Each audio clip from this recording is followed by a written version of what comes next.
Anak Citayam bikin geger ibu kota. Selamat malam pemirsa, saya Balkis Manisang. Ini menarik sekali untuk kita berbincangkan selama 1 jam ke depan. Kenapa? Ya ini bukan cuma soal masalah fenomena viral dan segala macam, tapi apa yang mendasari fenomena ini terjadi. Saya nggak akan sendiri di sini, sudah ada pakar-pakarnya nih. Bukan soal pakar Citayam Fashion Week ya, tapi pakar-pakar yang akan membahas sebenarnya fenomena seperti apa ini. Sudah ada Mbak Devi Rahmawati sebagai pengamat sosial kita. Mbak Devi, apa kabar? Alhamdulillah baik, Mbak. Oke, lalu kemudian ada Mbak Baby Jim Aditya, psikolog kita. Malam Mbak Baby. Selamat malam, Balkis. Sehat ya? Alhamdulillah sehat. Oke, Mbak Oki Asokawati, pengamat mode kita. Selamat malam Mbak Oki. Malam Balkis. Dan ada Shirley Anavita, influencer milenial kita. Apa kabar Shirley? Baik, sehat. Alhamdulillah. Oke, jadi sekarang saya mau tanya dulu, ada testimoni siapa yang sudah ke Duku Atas atau daerah Citayam Fashion Week itu viral? Oh oke, 1, 2, sudah ya, 3. Shirley belum ya? Oke, berarti sudah Mbak Oki sudah, Mbak Baby sudah, Mbak Devi sudah. Oke, kesan pertama deh sebelum kita masuk ke pembahasan. Mbak Oki, kesannya apa melihat Duku Atas ya, sekitar Duku Atas itu? Iya, jadi aku pernah di situ, waktu aku ke situ tuh untuk pemotretan memang. Oke. Jadi untuk endorse kolaborasi dengan seorang desainer. Ya. Dan memang kami memilih lokasi itu karena lokasi itu memang city look. Ya. Menampilkan metropolitan. Sehingga menurut aku saat itu pakai baju apa di situ tuh, pakai baju apapun di situ. Maka kesan yang ditampilkan itu adalah fashionable, kemudian metropolitan, dan Oke. sangat kekinian. Oke, Itu. nah kesan pertama yang didapat Mbak Baby ngelihat di situ? Kesan pertama tuh seru ya, maksudnya Seru ya? anak-anak muda tuh jadi punya outlet, punya etalase untuk mempertontonkan siapa dirinya. Dan mereka yang ingin tampil lebih rapi, Ya. lebih good looking, Ya. lebih fashionable dibanding orang lain, merasa Oke. mendapatkan outletnya di sana. Oke. Dan menurut saya itu sebagai bagian dari memperlihatkan identitas itu penting gitu ya. Jadi first impressionnya seru ya? Seru. Kalau Mbak Devi first impressionnya apa nih? Ya, tentu saja ini perayaan after pandemi, setelah pandemi yang baik sekali ya, karena akhirnya anak-anak itu bisa mengakses ruang publik dan ya. artinya ini menjawab bahwa generasi-generasi digital ini juga sangat mencintai ruang publik kalau memang ruang publiknya tersedia dengan segala kenyamanan dan kemudahan seperti yang ada di tempat tersebut. Oke, nama-nama seperti Roy, JJ, Bonge, hingga Kurma.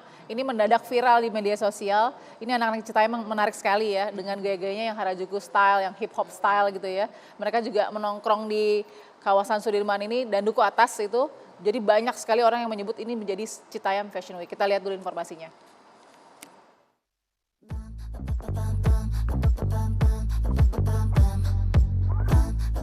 Ramai remaja dari Citayam, Bogor, Depok berkumpul di kawasan Sudirman, Jakarta. Mulai dari hanya lalu lalang di jalan, berbincang dengan teman, mencari kenalan, hingga membuat konten untuk media sosial. Berkumpulnya para ABG ini menjadi fenomena baru. Kawasan Sudirman yang biasa ramai oleh pekerja kantor dan dicap sebagai kawasan elit, kini seakan diinvasi oleh ABG dari luar Jakarta yang tidak malu bergaya nyentrik. Berpakaian serta gaya terbilang unik hingga muncul sebutan Citayam Fashion Week. Bahkan tren ini dianggap seperti Harajuku Fashion Street di Jepang.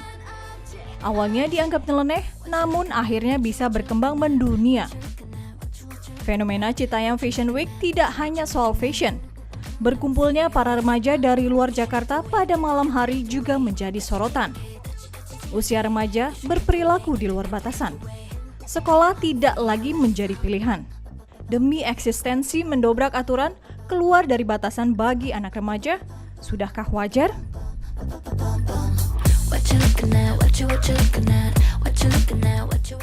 Pasti ada beragam perspektif. Saya mau dengar dari Shirley, melihat fenomena ini sebagai influencer muda seperti apa Shirley? Ya, terima kasih Mbak Balkis. Setidaknya ada 2 hal yang pengen saya highlight. Pertama, ini adalah fenomena zaman. Di mana kita melihat ini anak muda dengan karakteristik muda, energi membuncah, kepengen eksis, curiosity, keingintahuannya terhadap segala sesuatu masih tinggi, butuh tempat untuk mengapresiasikan diri, butuh pengakuan yang tadi, sehingga proses mencari jati diri ditambah infrastruktur, baik itu digital, infrastruktur digital maupun transportasi, gedung seperti yang tadi disampaikan sudah terbangun, maka sangat wajar ketika ini menjadi sesuatu yang tren baru sehingga fenomena Citayam Fashion Show ini atau Fashion Week ini menjadi sangat bisa kita mengerti dan tidak bisa dihindari. Menurut saya ini tidak bisa dihindari, terlebih posisinya adalah dalam beberapa waktu terakhir adalah libur sekolah. Karena beberapa wawancara menyebutkan ini adalah anak-anak umur 16 tahun, 17 tahun, artinya posisinya sedang libur sekolah. Sehingga kegiatan-kegiatan kinestetik dan di luar tadi ditambah hampir 2,5 tahun mereka di rumah saja. Ini adalah sesuatu yang patut kita syukuri bersama. Positif. Positif dari sudut pandang itu.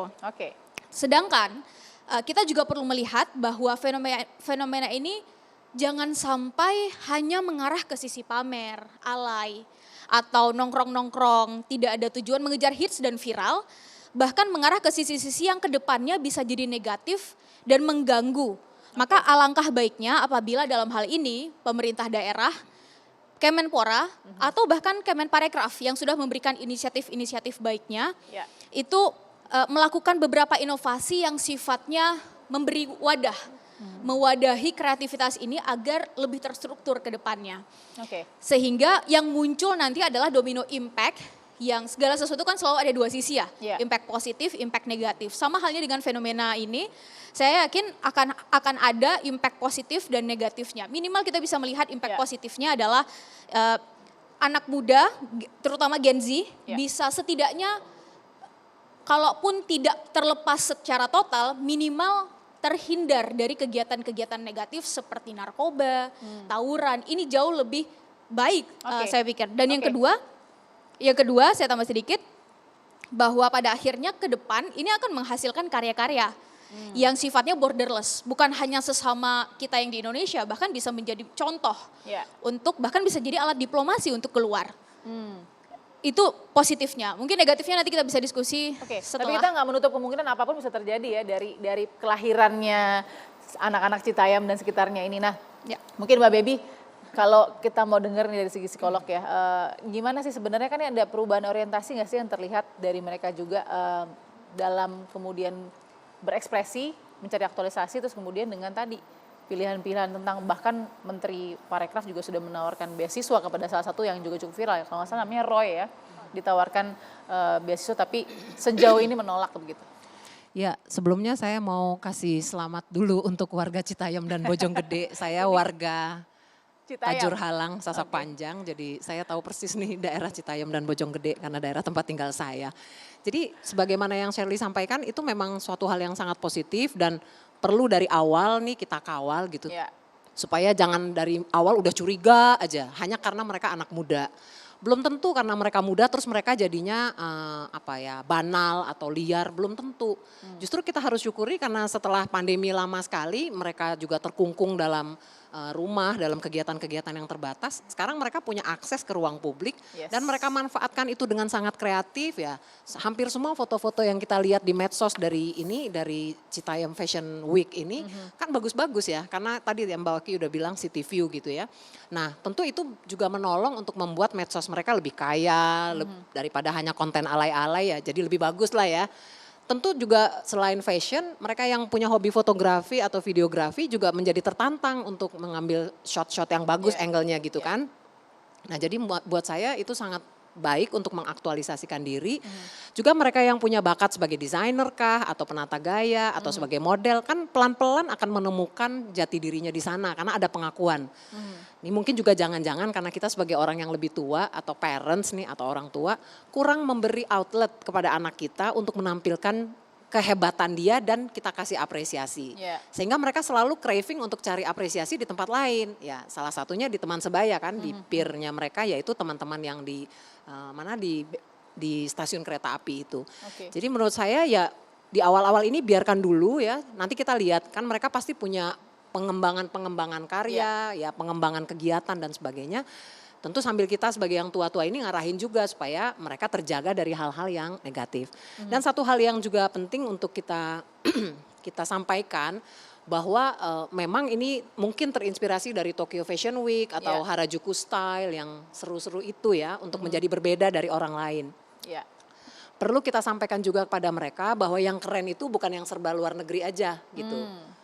Indonesia dengan segala keragaman budaya, keragaman baju daerah, keragaman hiasan daerah dan sebagainya juga pantas mendapat tempat yang terhormat di negaranya sendiri ya. Nggak ada salahnya kalau mereka mulai tampilkan misalnya ragam tenunnya Indonesia. Tentu dengan keremajaan mereka ya, nggak perlu yang kayak ibu-ibu kayak saya gini, tapi maksudnya entah digimanain lah Oke, gitu jadi ya. perlu pengarahan, harus ada yang merangkul nih Ya. agar komunitas yang baru ini bisa tumbuhnya dengan pengembangan-pengembangan yang diharapkan yang lebih Iya. positif. Mungkin saya mau nanya juga nanti ke Mbak Oki dan Mbak Devi ya, pengembangan apa sih yang kita harapkan dari, ini kan cikal bakal juga ya, tapi kita nggak tahu arahnya mau kemana sih anak-anak ini, apakah hanya lahir terus kemudian hilang begitu saja atau nanti bisa seperti budaya baru gitu. Sesaat lagi tetap di Perempuan Bicara.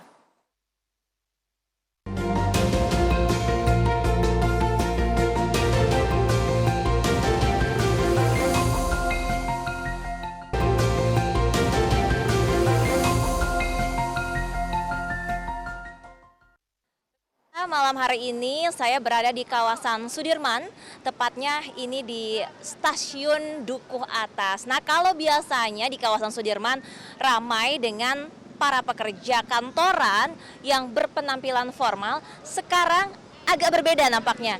Kalau kita lihat di sekitar kita sekarang bukan hanya pekerja saja, tapi juga banyak remaja-remaja tanggung usia belasan hingga 20-an yang berpenampilan nyentrik. Saya penasaran nih, ingin mewawancarai beberapa remaja, perempuan-perempuan khususnya yang berpakaian nyentrik. Remaja-remaja kira-kira apa sih motivasinya, apa sih yang dilakukan di kawasan Sudirman ini? Mari ikuti saya. Usianya berapa nih? 17 tahun. Kamu dari mana? Dari Setiabudi. Sering ke sini? Sering sama teman-teman. Tuh, kamu masih sekolah atau udah lulus? Udah nggak sekolah. Terakhir sekolahnya tingkat berapa? 6. Terus sekarang aktivitas kamu apa setelah lulus sekolah? Ya kayak gini aja dah. Sering bikin konten? Nggak sih, kalau saya mah diam aja, temen aja yang bikin konten. Kemarin juga konten YouTube. Seru-seruan aja ya? Iya. Mungkin keluarga nyariin gak sih, kan sering kesini, ditanyain gak ngapain sering-sering gitu? Tanyain, ngapain sih sono nyari cowok? Hah? Udah tahu cowok lo, gituin. Enggak, cuma main doang. Dia ngomong aja kalau mau nyari cowok. Enggak bu, cuma ngomong doang. Main-main doang, ngobrol sama temen gitu, nongkrong. Ya udah sono, pulangnya jangan malam-malam deh, malam-malam awas gituin sama orang. Ini kamu sering nongkrong-nongkrong di sini? Baru pertama kali. Oh gitu. Iya. Karena apa? Banyak rame Citayam Iya, gitu ya? iya gitu di TikTok kayak jadi Rame penasaran katanya. gitu, pengen lihat nyatanya. Iya. Ini kan tadi aku lihat kamu lagi foto-foto ya? Iya. Buat di story ini sih apa sih WA sama FB. Iya. Enggak TikTok enggak. TikTok enggak? IG juga enggak. Kamu kesini berdua aja? Iya berdua. Dari Bogor naik apa sih? Kereta. Naik kereta sih, angkot dulu baru kereta biasa ngeteng. Kamu sekolah atau gimana? Sekolah kelas 3 SMP. 1 SMK. Ini lagi libur sekolah apa gimana? Iya libur, Kak. Nanti hari Sabtu masuk sih. Ini terakhir kali healing. Iya. Dari jam berapa tadi kesini? Dari sore sekitar jam 4-an. Ya, jam 4. Kamu sering kesini? Enggak, udah jarang. Soalnya kan udah masuk sekolah, jadi aku jarang kesini ini semenjak masih ada waktu libur aku kesini. Bahwa ternyata ada daya tarik sendiri dari ibu kota Jakarta, khususnya di kawasan Sudirman ini. Dari Jakarta, Prima Alvernia, Junaidi, TV One mengabarkan. Itu dia tadi, beragam ya adik-adik kita tadi yang nongkrong di Dukuh dan Sudirman. Tapi kalau dilihat sekilas nih Mbak Oki, fashion yang ada di sana tuh sebenarnya ada potensi nggak sih besar masuk juga budaya Indonesia di situ gitu loh? Iya, aku mau mengomentari apa yang tadi Shirley katakan bahwa borderless seperti gitu dan perlu dikawal. Kalau menurut aku memang dengan adanya fenomena ini fashion jadi tidak eksklusif lagi. Ya, semua kalangan itu sekarang bisa menikmati fashion itu sendiri. Begitu ya. Apalagi dengan medsos, sekarang membuat mereka-mereka ini yang mengikuti medsos itu ingin tampil seperti itu. Apalagi sekarang juga banyak juga ada satu pribadi-pribadi yang disebut dengan hype beats. Apa itu hype beats? Yaitu pribadi-pribadi yang selalu mengejar-ngejar standar-standar dan harga-harga yang mahal. Dan mereka berupaya supaya bisa tampil dengan gaya status sosial ekonomi tertentu. itu pun juga diikuti dan ingin dimiliki oleh mereka-mereka anak-anak remaja ini. Tapi mereka tidak bisa melakukannya. Dan dari bagusnya adalah itu membuat UMKM kita kemudian meniru desain dan gaya si Hypebeast tadi dengan harga yang relatif lebih rendah. Sehingga anak-anak remaja ini bisa berpenampilan juga yang Hypebeast tadi itu. Pertanyaannya Mbak Balkis, apakah mungkin bisa ada gaya Indonesia di situ? Menurut aku bisa iya, bisa enggak. Tapi jangan khawatir. Kenapa? Karena putri aku, dia sekolah di Prancis. Ketika dia mau graduation, dia bilang, "Mah, aku minta kebaya Bali." Which is aku nggak pernah gitu waktu dia di sini maksa dia pakai Bali, maksa dia pakai tenut. Enggak. Jadi fashion itu menurut aku bagaimana konteksnya. Ketika si anak ini di luar negeri, maka dia akan memperlihatkan bahwa saya Indonesia. Makanya kemudian putri aku minta tenun Bali, kebaya Bali, which is waktu anak-anak graduation di sana, itu semua pakai baju yang tergoek-goek, yang kayak party gitu kan. Tapi Diva saat itu pakai Indonesia banget gitu. Artinya, ya kita tentu seperti yang tadi Shirley katakan, perlu ada yang mengontrol. Itu aku setuju banget, karena kalau tidak, yang bahaya adalah ketika berpakaian itu seperti yang Mbak Bia katakan bisa memperlihatkan kepribadian jati diri, itu jadi lebih kepada tren yang kekinian. Sehingga bisa menjadi korban mode. Dan ketika seseorang menjadi korban mode, maka dia tidak bisa menemukan jati dirinya sendiri. Nah itu menurut aku yang memang harus kita wanti-wanti agar pakaian ini tidak hanya bobotnya lebih mahal kepada kekiniannya, tapi juga balance dengan jati dirinya. Identitasnya. Oh, ini sangat relate sekali ya. Oh iya. Antara betul. pakaian dengan identitas jati diri, apalagi anak-anak ini tadi remaja-remaja yang baru tumbuh gitu ya. Mbak Devi, gimana Mbak? Ngelihat mereka yang sudah bercampur baur lah, ada yang masih sekolah, ada yang sudah putus sekolah, tadi kan semua ada di situ. Yang dilihat bagaimana tadi concern dari Mbak Oki juga? Ya, kalau bicara tadi ada yang putus sekolah dan ada yang masih sekolah dan kemarin ada yang menolak beasiswa. Menurut hemat saya kita perlu lebih jernih melihat urusan soal sekolah ini. Sekarang era di mana memang bahkan perusahaan-perusahaan super besar di dunia dan juga merupakan perusahaan global sudah menyatakan, mempublikasikan ke publik bahkan sejak 5 tahun lalu misalnya, kami tidak lagi mencari orang yang kemudian hanya mengandalkan ijazah. Kami mencari orang yang bisa mengerjakan apa yang kami harapkan dan memberikan solusi untuk masyarakat.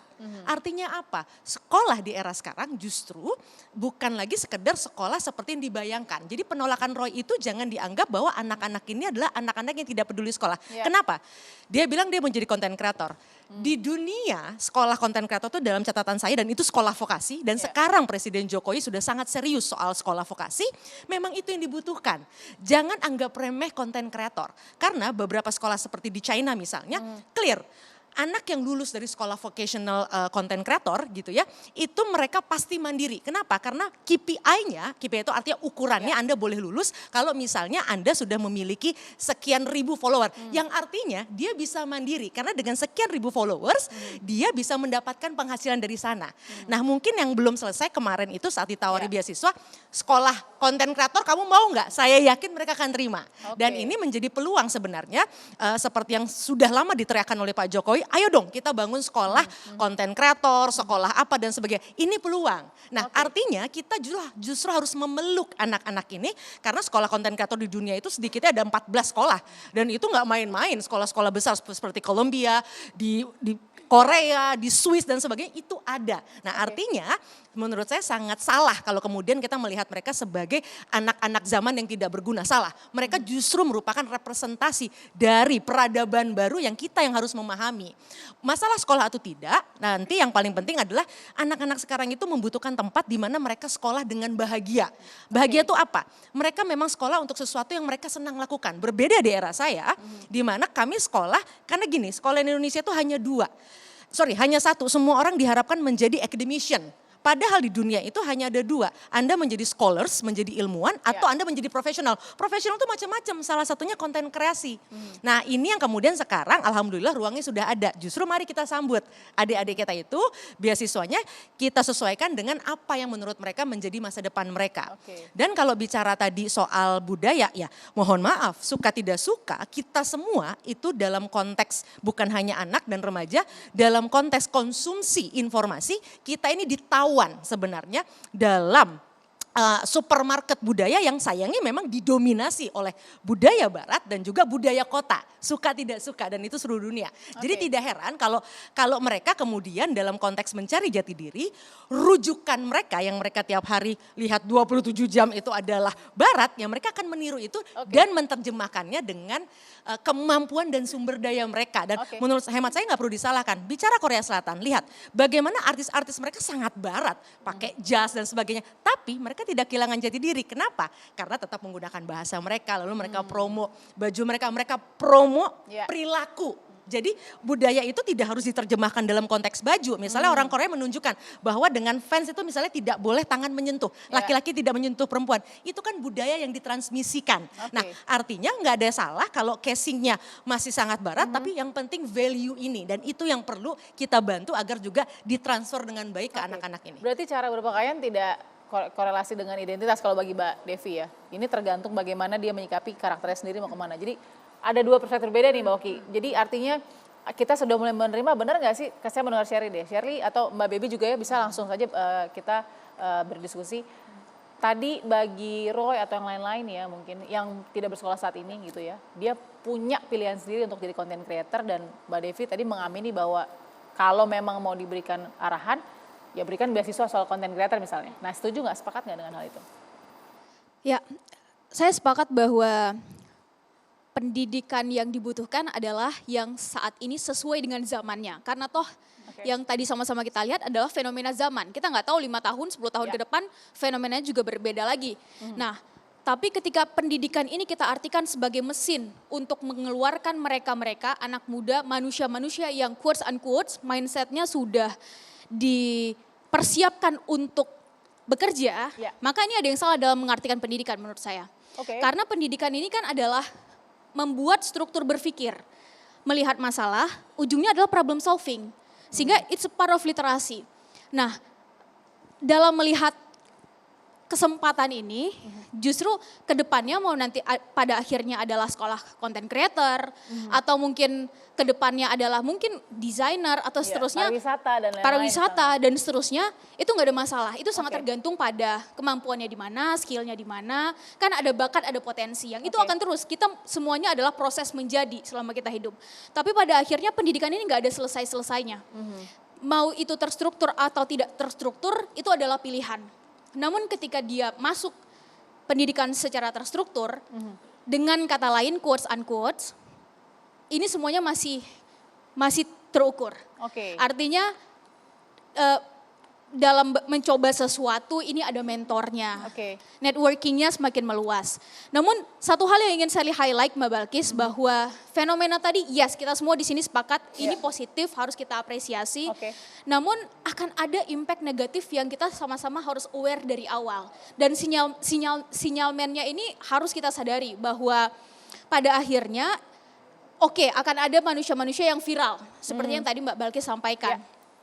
Namun kita harus melihat mereka juga akan sangat wasting, sangat memakan waktu, memakan biaya, apalagi dengan umur-umur mereka seperti itu, besar kemungkinan mereka masih meminta dari orang tua, meskipun targetnya bisa menghasilkan sendiri, PP ke lokasi, belum lagi outfit yang mereka gunakan, mereka membelinya, bahkan di beberapa wawancara disebutkan, mereka sengaja membeli outfit itu untuk datang ke lokasi itu supaya bisa show di sana, show off.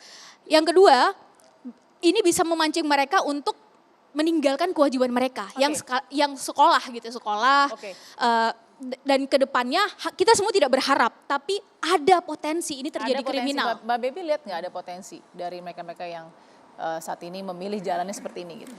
Yang dimaksud potensi itu potensi apa? Potensi negatif tadi, dampak negatif kalau meninggalkan cara berpikir struktural dengan kita bersekolah, mendapat pendidikan formal gitu misalnya. Ya semua pilihan itu ada konsekuensinya, ya kan? Kalau udah ngambil satu pilihan ya harus sadar juga pada konsekuensinya dan itu harusnya diajarkan oleh orang yang lebih senior gitu kan. Nah, dengan apa yang disampaikan Shirley tadi tentang sekolah, mungkin maksudnya sekolah formal ya. Kan tentu saja mendapatkan pendidikan atau pembelajaran itu tidak selalu melulu hanya lewat sekolah formal. Betul. Sekolah kehidupan itu juga penting gitu ya. Mengalami, merasakan, menemukan apa namanya solusi-solusi. Saya mau langsung potong. Sekolah vokasional bukan sekolah informal. Di luar negeri, setelah zaman industri, kenapa negara-negara hebat barat itu maju? Karena proporsi sekolah vocational yang merupakan dari SMK sampai S3. Nah ini cara pandang yang lemah. Di Indonesia orang berpikir sekolah content creator itu dianggap sekolah informal. Sekolah vokasi bukan sekolah informal. Bahkan sampai ada S3 terapan. Barat itu maju karena komposisi sekolah yang menghasilkan scholars atau ilmuwan dengan sekolah yang menghasilkan profesional itu 2 kali lipat lebih banyak yang menghasilkan profesional. Karena untuk menjadi scholars kita perlu, tapi nggak perlu banyak-banyak. Yang banyak itu menghasilkan orang jadi bankers, jadi content creator. Semua profesi di barat harus sekolah, itu sekolah vocational. Jadi sekolah profesional, sekolah content creator bukan sekolah informal. Kalau tadi Anda mengatakan bahwa oh kasihan anak-anak itu tidak harus perlu sekolah berpikir, inilah cara pandang yang keliru. Karena kita lahir dari kultur akademik. Lupa bahwa makanya di Indonesia itu terjadi pemborosan. Pemborosan nasional kenapa? Orang sekolah 4 tahun untuk jurusan yang tidak dia suka. Kemudian kerjanya nggak nyambung, berbeda di barat. Dan di barat orang nggak saling iri-iri. Orang profesor akademik akan hormat dengan konten kreator. Karena konten kreator itu minimal harus sekolah D1 minimal. Dan itu sekolah yang serius. Yang profesor akademik tahu, saya nggak mengerti apa yang kamu lakukan. So I respect you. Nah ini yang sekarang sedang ditransformasi oleh Pak Jokowi. Makanya kali pertama negeri ini akhirnya punya dirjen vokasi. Itu kemajuan yang harus kita apresiasi di negara ini. Saya akan kembali ke Mbak Baby setelah jeda. Mbak Oki juga saya rasa ada perspektif juga soal ini. Saya quote tadi ini jadi apa ya, quote unquote jadi sama dengan apa yang dikatakan Roy Citayam ya. Dia mengatakan bahwa saya tidak menerima beasiswa karena belum tentu jika saya mendapatkan ijazah saya mendapatkan pekerjaan atau ada pekerjaan. Tapi kita akan sambung sesaat lagi di Perempuan Bicara.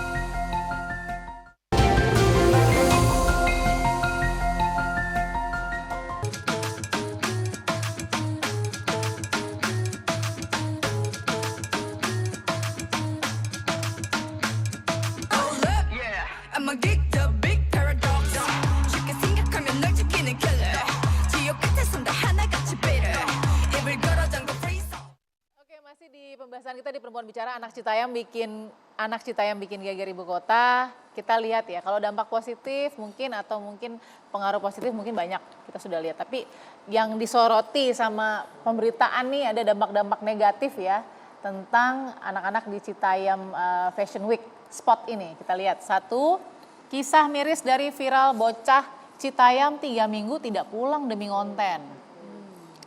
Oke, yang kedua. Nextnya kita lihat potret nyata perokok belia di balik fenomena viral Citayam Fashion Week. Perokok belia, oke. Fakta miris di balik fenomena Citayam Fashion Week ada perokok, oke sama ya, perokok belia ya. Oke, Roy ABG Citayam tolak beasiswa dari Sandiaga Uno demi konten. Ziva Magnolia ikut komentar. Saya nggak bisa bacain komentarnya karena nggak ada. Oke, baik. Kemudian, oke, itu beberapa komentar, tapi saya ingin dengar dulu Mbak Baby. Kita sudah lihat beberapa dampak negatifnya, tapi dari tadi nih kita melihat perspektif masing-masing berbeda. Mbak Baby menariknya bahwa ini sebenarnya akan lebih banyak manfaat baiknya atau manfaat buruknya sih dari fenomena ini? Pasti ada manfaat baiknya dan pasti ada manfaat buruknya, tergantung bagaimana remaja-remaja ini khususnya menyikapi dan bagaimana para orang tua juga mendampingi anak-anak yang masih belum sepenuhnya tahu apa yang baik untuk hidupnya gitu kan ya. Dan juga berilah juga mereka ruang untuk mengekspresikan diri dengan bahagia gitu ya. Karena mungkin kalau mereka sekolah juga banyak tekanan mungkin ya, mereka nggak bahagia, di rumah juga banyak larangan, nggak bahagia juga gitu ya. Dan biasanya itu hanya psikolog yang tahu ya, karena orang tua yang kirim anak ke psikolog juga sebetulnya nggak tahu bahwa anaknya tidak suka pada orang tuanya gitu ya. Gitu. Baik, baik. Nah jadi memang pemberitaan juga harus melihat dari sisi yang balance gitu ya. Jangan hanya lihat negatifnya saja dan jangan juga hanya positifnya saja. Semua tuh pasti ada keseimbangan di antara keduanya. Dan marilah kita berikan kesempatan kepada pada anak-anak ini untuk menunjukkan bahwa mereka bisa mengidentifikasi dirinya dengan tokoh-tokoh yang positif, dengan gaya-gaya dalam hal ini ya, dengan gaya-gaya fashion yang positif begitu ya, mengembangkan karakter yang baik sebagai anak remaja yang baru mulai tahu kehidupan, dan juga memberi pengaruh yang baik untuk teman-teman sebayanya begitu ya, karena mungkin selama ini ruang untuk berekspresi itu mungkin hanya virtual gitu ya. Tidak seluruhnya hal itu bisa kita sampaikan secara virtual atau melalui medsos. Manusia juga perlu interaksi fisik gitu ya, ketemu, di-applause begitu ya, dipuji, dibilang keren, dibilang cantik, dibilang ganteng, dan gak ada salahnya juga. Tentu kita tidak boleh menggeneralisir bahwa kalau mereka kumpul-kumpul pasti nanti jadinya akan negatif. Ya belum tentu juga. Tapi kembali tadi ke concern harus diarahkan, kan anak muda ini kan kadang-kadang suka nggak bisa tahu batas itu di mana sih sebenarnya, karena kan mereka exploring begitu kan. Nah, untuk tumbuh kembang sendiri apa impactnya kalau mereka ini nongkrong sampai malam, misalnya besok sekolah, katakan besok sekolah, kemudian nongkrong lagi sampai malam lagi, apa dampaknya? Ya sudah pasti ya, dari kesehatan aja kita udah lihat bahwa mereka pasti akan lebih mudah sakit lah ya, karena kurang tidur, kemudian secara disiplin sekolah mereka besok paginya mungkin terlambat, dan itu ada konsekuensi. Nah, tugas kita nih yang tua-tua nih sebagai orang tua untuk ngasih tahu anak tentang konsekuensi. Bukan hanya sekedar marah, melarang, mengancam, atau pokoknya besok nggak boleh lagi gitu. Jangan gitu. Ya? Kan selama ini orang tua tuh selalu diasosiasikan hanya dengan hukuman, dengan sanksi-sanksi, dengan segala macam itu ya, ancaman dan sebagainya. Nah udah waktunya nih sekarang dengan adanya kejadian ini, kita sebagai orang tua coba dong kita ngobrol. Apa sih nak yang kamu cari di situ gitu? Apa yang perlu kamu tampilkan di sana? Dan apa yang bisa mama atau papa bantu supaya kamu bisa lebih baik, bisa lebih apa ya, lebih positif begitu ya. Misalnya satu case tadi ini kita berandai-andai, tapi mungkin saja ada case ini dari Citayam Fashion Week ya. Katakan seorang anak yang memang sedang mencari tadi jati diri ya. Saya mau stop sekolah aja deh mah, Pak, saya mau coba jadi content creator di Citayam Fashion Week Dukuh Sudirman. Gimana tuh? Jadi orang tua harus gimana? Ya, orang tuanya kan juga harus ngerti jadi content creator itu apa. Emang semua orang tua tahu jadi content creator tuh prosesnya ngapain aja. Betul. Terus apa dampak yang harus dirasakan oleh anak itu sebagai content creator. Belum tentu loh orang tuanya tahu. Tapi maksudnya sebagai ini ekspertisnya Mbak Baby ke orang tua harus bagaimana ketika anak itu memilih untuk udah deh saya stop aja sekolah dari SMP misalnya, kita lanjut aja nih jadi membangun komunitas ini begitu. Jadi gini ya, kalau kita di Indonesia tadi Mbak Devi udah ngomong bahwa belum tentu seluruh hal itu bisa seperti itu kalau dalam situasi Indonesia sampai saat ini. Masih ada mainstream yang menganggap bahwa ijazah itu adalah segala-galanya. Makanya banyak orang sekolah tuh bukan karena dia passionnya jadi di situ. Nggak semua orang sekolah sampai psikolog S3 gitu hanya karena passionnya, terus linier lagi S1, S2, S3 psikolog gitu. Belum tentu. Banyak orang sekolah hanya demi orang tuanya biar dapat ijazah nih, mah saya udah S1 nih ijazah saya gitu. Kan banyak juga begitu. Atau S1, S2-nya entah apa, kerjanya apa gitu ya Mbak Devi ya. Nah jadi gimana caranya orang tua juga mengenali anak tuh sukanya apa, diarahkannya kemana, dan ngomonglah baik-baik, jangan berupa ancaman, jangan berupa menakut-nakuti atau memberi sanksi. Nah, seringkali kan hubungan terputus tuh karena anak mengasosiasikan orang tua tuh cuman sebagai pemberi hukuman, pemberi instruksi begitu. Jadi nggak nyaman mau ngomong dengan orang tua.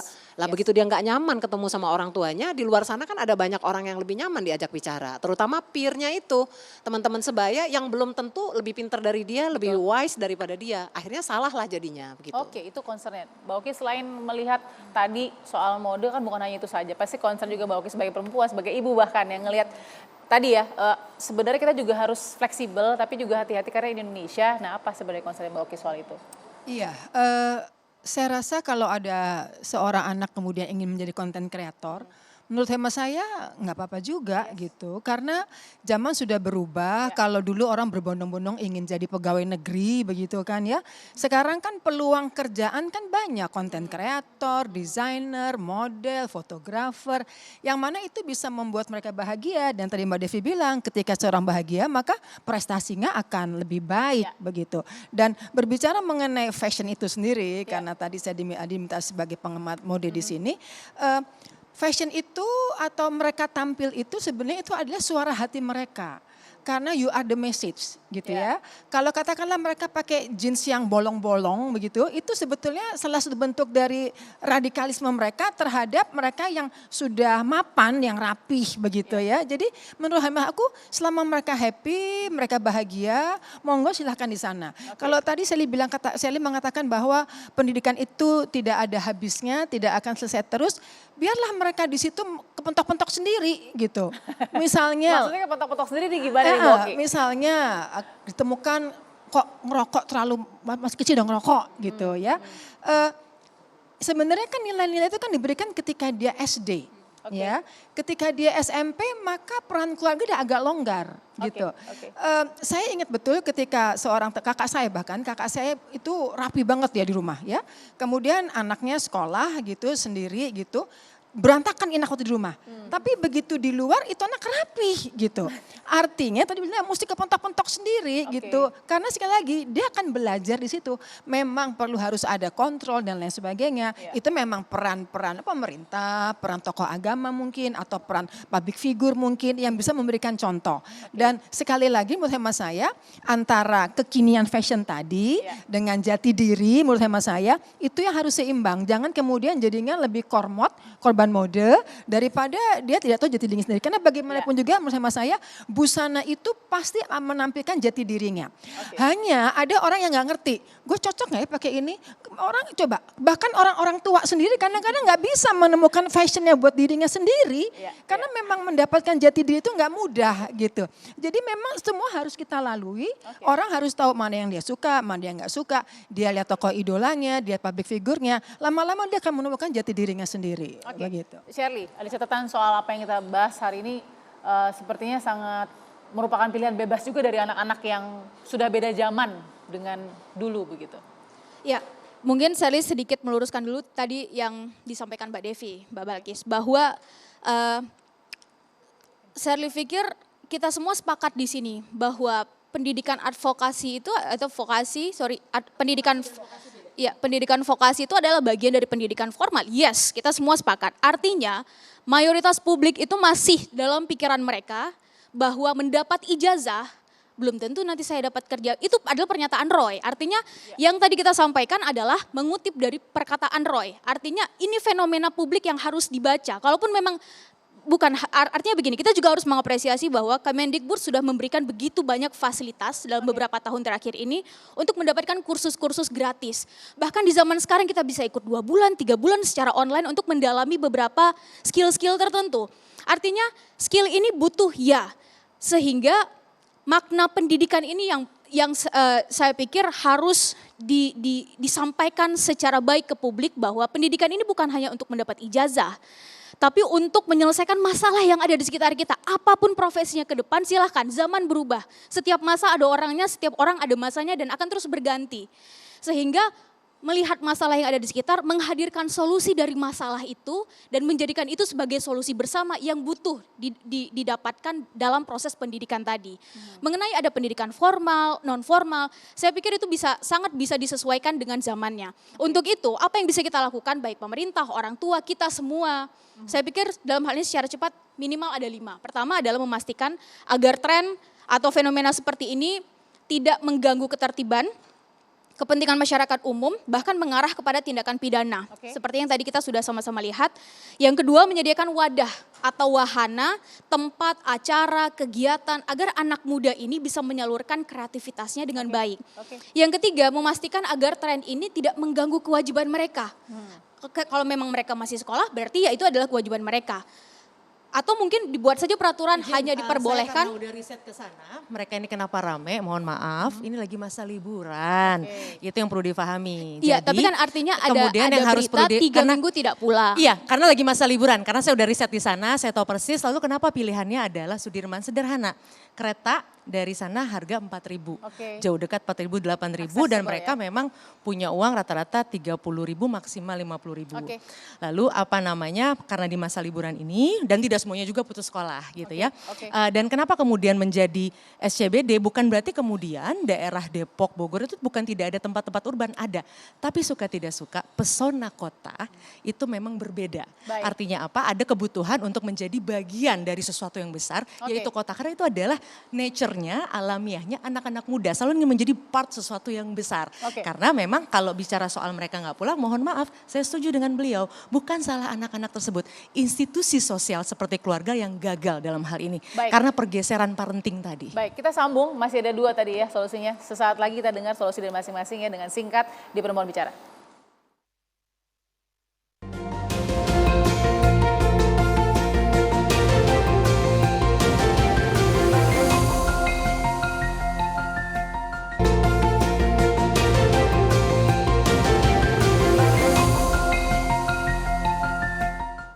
Oke, kita punya waktu cukup ketat. Saya akan berikan solusi, nanti kalau ada ya, tadi sisanya ya boleh ditambahkan, tapi ke Mbak Baby dulu. Kira-kira solusi terbaik nih untuk menghadapi fenomena ini. Ya, saya pikir kita relax aja, Ya. nggak usah gampang curiga, nggak usah gampang khawatir ya. Oke. Mereka baik-baik saja dan kita sebagai orang tua ya, marilah kita juga mengupdate diri dengan dinamika zaman yang sangat cepat perubahannya, yang mungkin kita sebagai orang tua tergagap-gagap, nggak tahu itu apa yang terjadi ya, bagaimana anak itu berelasi dengan orang lain, bukan di dunia nyata tapi di dunia digital. Orang tua seringkali nggak tahu siapa apa medsos-medsos yang dibuka anak-anak itu kan itu aja saya rasa pasti orang tua nggak tahu tuh, hanya anak itu dan Tuhan yang tahu apa yang dia buka gitu ya. Oke. Nah jadi orang tua juga harus update dan bagaimana cara menjalin komunikasi verbal yang baik dengan orang tua dengan anak supaya anak tuh merasa nyaman bicara pada orang tua, nggak takut dihukum. Nah kemudian juga penting untuk kita kawal juga adalah supaya kerumunan ini tidak menjadi tempat terjadinya atau terpicunya hal-hal negatif. Baik, Misalnya tadi ya jadi yang nggak ngerokok jadi ngerokok Ya. misalnya gitu ya, atau terbuka kesempatan untuk nawar-nawarin narkoba misalnya. Jangan ya. sampai seperti itu ya. Nah itu yang harus kita kawal dan juga jangan sampai ada tawuran karena kerumunan besar itu biasanya mudah menimbulkan gesekan atau friksi sehingga akan terbuka kemungkinan untuk terjadinya kontak fisik misalnya begitu. Oke. Itu yang orang tua juga perlu kawal. Oke, terima kasih solusinya Mbak Baby, Mbak Oki. Apa perlu dibikin fashion show di situ atau gimana? Silakan Mbak Oki singkat saja. Iya, ya kenapa enggak gitu ya. Tapi biarlah mereka berbahagia mengekspresikan dirinya di sana. Mungkin peran influencer, orang tua dan juga Pemda, tokoh publik itu untuk memberikan contoh keseimbangan antara kekinian dengan jati dirinya. Begitu. Jangan sampai kemudian anak-anak itu menjadi korban modis semata tanpa kemudian mereka mencari jati dirinya. Mereka akan disitu belajar, coba baju ini, coba baju itu, belajar bergaul, itu adalah ilmu hidup sendiri menurut hemat saya ya. Mudah-mudahan mereka bisa menemukan jati diri, itu ada proses mereka menjadi lebih baik. Begitu. Oke. Sayang sekali waktu kita sudah habis ya, 21.01 nih, saya udah lewat 1 menit. Terima kasih loh, ini Sherliana Vita terima kasih. Nanti bikin 1,5 jam ya. Devi Rahmawati terima kasih, nanti kita tambah durasi ya Mbak Baby terima kasih, juga Mbak Oki terima kasih. Kita akan jumpa lagi di topik berikutnya Perempuan Bicara minggu depan. Salam sehat, sampai jumpa.